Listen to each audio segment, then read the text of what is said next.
Programme में एक बार फिर खुशामदीद। मंसूर साहब, फिर आप समझते हैं कि ये जो सिफारती सतह पर कोशिशें हो रही हैं, जो आज भी सेनेट में हमने देखा कि डार साहब ने जो पॉलिसी बयान था वो भी दिया, तफसीलात भी रखी,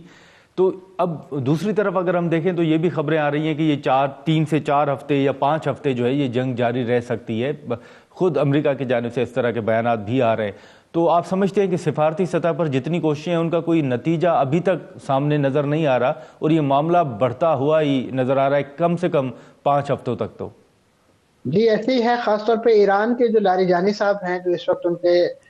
नेशनल सिक्योरिटी काउंसिल के सरबराह हैं, तो उन्होंने भी इसी नौयत की स्टेटमेंट दी है कि जंग तो आपने शुरू किया है, खत्म इसे हम करेंगे। तो वही मैंने जो अर्ज किया पहले कि इस वक्त बड़ी हार्ड लाइन पोजीशन जो है वो दोनों फरीकों की तरफ से ली जा चुकी है। तो ऐसे में उन्हें अपने इस मौकफ से नीचे लाना, और खासतौर पे मैं समझता हूँ इस वक्त जो चीज तय कर सकती है अगले अगले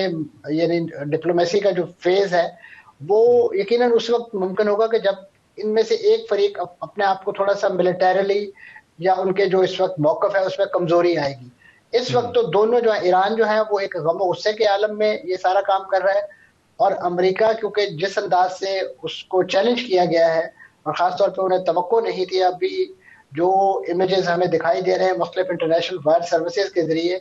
इसराइल में फैलने वाली तबाही की, अगरचे वहाँ ह्यूमन टोल जो है वो कोई ज्यादा नहीं है, लेकिन जो मटेरियल लॉस है और खासतौर पे वहां पे जो पैनिक की सूरत हाल है वो बहुत ज्यादा इस वक्त इसराइल के लिए ट्रबलसम है।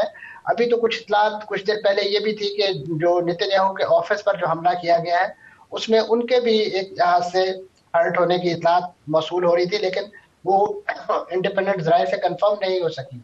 तो ये वो सिनेरियो है कि जिसमें इंटरनेशनल डिप्लोमेसी को अपना रास्ता बनाना है। मैं समझता हूँ कि इस वक्त यानी जो अरब दुनिया है, खासतौर पे इस वक्त जो एक लिहाज से ईरान के निशाने पर है, उनकी तरफ से एक हकीकी मानों में जो अमेरिका को और इसराइल के कुछ मुल्कों के साथ ताल्लुकात भी हैं जैसे यूएई है, वो इस बात पे कायल कर सकते हैं कि कम से कम इसराइल अपनी इस फाइटिंग में थोड़ा सा जो है वो ठहराव लेकर आए और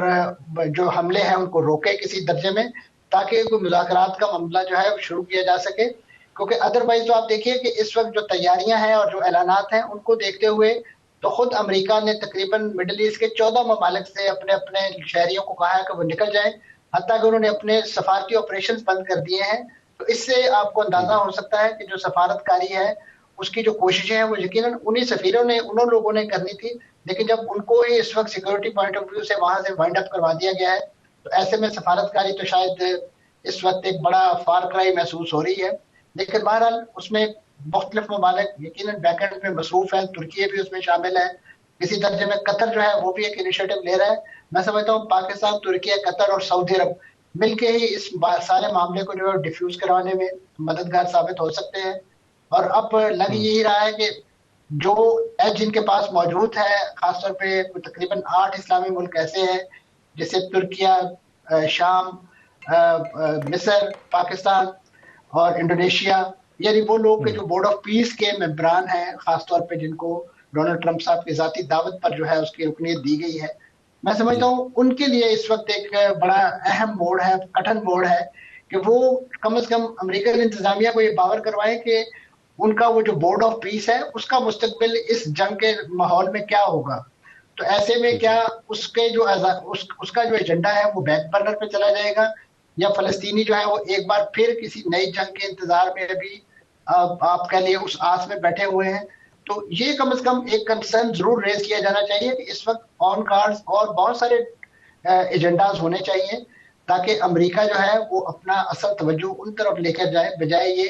कि इस नौयत की एग्रेशन को और खासतौर पे एक मुल्क के खिलाफ ये टारगेटेड कार्रवाइयां जो है वो किए जा रहा है, और बिलखुसूस ऐसी अनवारंटेड कार्रवाइयां कि जिसका इंटरनेशनल लॉ के अंदर किसी किस्म की कोई गुंजाइश नहीं है, और जिस तरीके से वहां पे लीडरशिप को चुन चुन के टारगेट किया जा रहा है। तो ये वो सिचुएशन है, मैं समझता हूँ कि इसको डिफ्यूज करवाना यकीनन इस वक्त जो बोर्ड ऑफ पीस के मेंबरान हैं उनकी बड़ी जिम्मेदारी है, और अगर वो कम से कम एक लेटर की सूरत में अपनी तवज्जो या अपना एहतजाज या अपना कंसर्न जो है वो शो करें, तो ये एक कम से कम अमेरिकी इंतजामिया उनके लिए फूड फॉर थॉट भी होगा, और उन्हें शायद इस वक्त जो जंग के दिनों में एक जंगी जुनून उन पर सवार है, शायद उन्हें अंदाजा हो कि इससे बड़े काम जो है वो कमिट कर चुके हैं जो उन्होंने इसी खित्ते के अंदर क़याम अमन के हवाले से करने हैं, और बिलखुसूस शायद डोनाल्ड ट्रंप साहब को भी अपना वो वादा जो उन्होंने अपने वोटरों से इंतखाबात में किया था कि वो हाँ, नई जंगें शुरू नहीं करेंगे नहीं बल्कि करेंगे। खत्म करवाएंगे। तो अब मैं समझता हूँ अपने उस इंतखाबी वादे का पास भी उन्हें करना चाहिए। ठीक है, उन्होंने पेस्टन फाइल जो है उसका तो एक जो उसको पब्लिक करवा दिया है, लेकिन अब उन्हें जो अपना दाखिली चैलेंज दरपेश है, मैं समझता हूँ इस वक्त यानी अपने गमो गुस्से के अलावा वो भी एक मेन कंसर्न है जंग को कंटिन्यू रखने का, क्योंकि उनकी हाँ, जो लेकिन पॉपुलैरिटी का मंसूर साहब, ये तो बोर्ड ऑफ पीस का भी तो सर आप क्या देख रहे हैं? मतलब ये अगर मामला यहाँ पर रुक भी जाता है तो ये जो पहले पाकिस्तान ने नॉमिनेट किया ट्रंप साहब को नोबेल पीस प्राइज़ के लिए, फिर प्राइम मिनिस्टर साहब ने उनकी तारीफ भी की, बोर्ड ऑफ पीस में हमने शमूलियत भी इख्तियार की, तो अब उसका क्या मुस्तकबिल आपको नजर आ रहा है? देखिए जी, इस जंग के दिनों में तो कम से कम उसका कोई ऐसा फ्यूचर दिखाई नहीं दे रहा, खासतौर पे जो मेंबरान उस बोर्ड ऑफ पीस के हैं, जैसे मैंने अभी जिक्र किया कुछ नामों का, इस वक्त वो खुद एक लिहाज से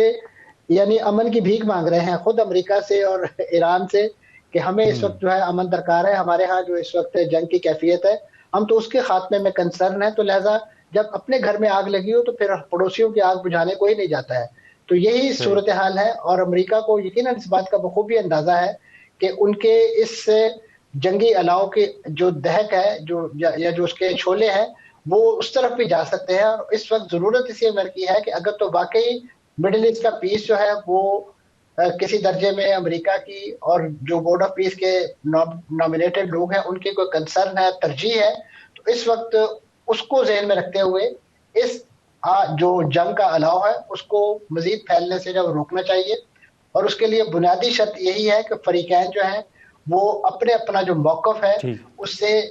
नीचे आए, उन डिमांड से, या उस कम से कम जो जंगी जुनून है उसको तर्क करें, और उसके बाद मुज़ाकरात के हवाले से जो भी फ़िरौन है, क्योंकि देखिए यही वो ममालिक थे माजी में जो ईरान को लेयर करके उन्होंने मुज़ाकरात की मेज पे लाए थे। अब बिल्कुल। ईरान को जो भी कंसर्न है, लेकिन ईरान की तरफ से जो एक थोड़ा सा जो वायलेंट फीडबैक गया है उस अपने ऊपर इसराइली हमले का, वो कम से कम बाज़ मुल्कों के हवाले से बड़ा ही ठीक। अलार्मिंग है, और खासतौर पे उसके जो इंटरनेशनल रिपरकशंस हैं वो खुद ईरान पर भी आ सकते हैं। जिस तरीके से तेल की कीमतें बढ़ रही हैं, जिस तरीके से बिल्कुल। इंश्योरेंस की कीमतें बढ़ रही हैं, जिस तरीके से पूरी शिपिंग लेन और एयरलाइन का बिजनेस इस वक्त तकरीबन कई दिनों से ठप पड़ा हुआ है। इस वक्त एशिया, जिस मिडल ईस्ट, जिस एशिया में वाक़ है, जिस एशिया के पार्ट में वाक़ है, वहाँ का फ़ज़ाई राब्ता यूरोप के साथ पिछले तकरीबन 3-4 दिनों से ख़त्म है। तो ये वो मैं समझता हूँ कंसर्न है, और उसके साथ-साथ जो गैस की कीमतें हैं अभी तकरीबन 50% इज़ाफ़ा उसकी इत्तला आ रही है, और यूरोप जैसा मुल्क जो बहुत बड़ा उस गैस का कंज्यूमर है, और अभी कतर ने जिस अंदाज से ठीक है। अपनी गैस की प्रोडक्शन है वो बंद कर दी है, ये उसका जो इकोनॉमिक फॉल आउट है। अब ये जंग लड़ने वाले और ठीक है। जंग का निशाना बनने वाले मुल्क इस इकोनॉमिक लॉस को कितनी देर बर्दाश्त कर सकते हैं, कितनी शायद जरूरत है? आने वाला वक्त ही इसका बिल्कुल। फैसला कर सके। बिल्कुल ठीक है, ठीक है। मंसूर जाफर साहब, बहुत शुक्रिया सर वक्त निकालने का। Thank you so much. नाजरीन, मंसूर जाफर साहब की गुफ्तगू आपने सुनी, जो इस वक्त ओवरऑल खित्ते की सूरत हाल है उस हवाले से हमने गुफ्तगू की। हम यहाँ पर एक मुख्तसर सा ब्रेक लेते हैं और ब्रेक के बाद इख्तियार वली खान साहब हमें ज्वाइन करेंगे।